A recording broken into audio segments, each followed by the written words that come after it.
Le travail et la technique. Le mot travail vient du mot latin tripalium, qui désignait un instrument de torture. On voit donc bien là que l'activité de travail est liée à la souffrance et aux difficultés de la condition humaine.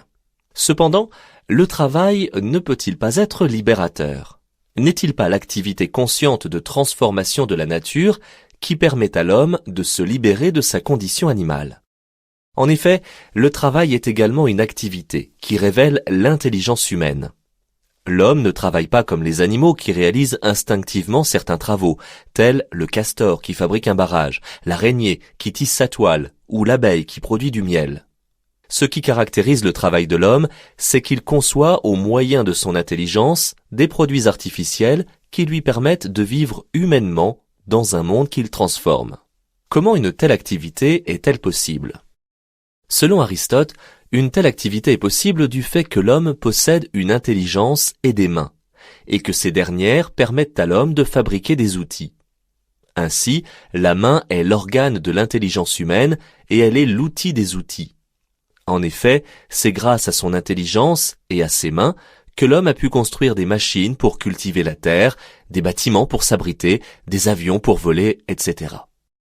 Cependant, ce développement de la technique n'est pas sans risque ni danger, car la technique créée par l'homme peut se retourner contre lui s'il ne la maîtrise pas suffisamment et s'il ne réfléchit pas aux conséquences qu'elle engendre.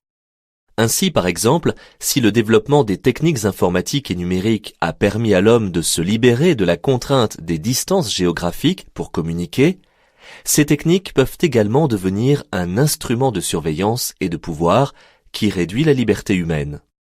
Il en va de même pour le travail.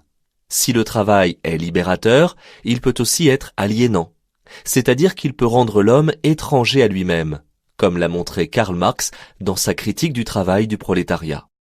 En effet, le travail sous sa forme moderne a pris de plus en plus la forme de la spécialisation, ce qui a conduit à le déshumaniser, le travail à la chaîne étant une des meilleures illustrations de cette aliénation.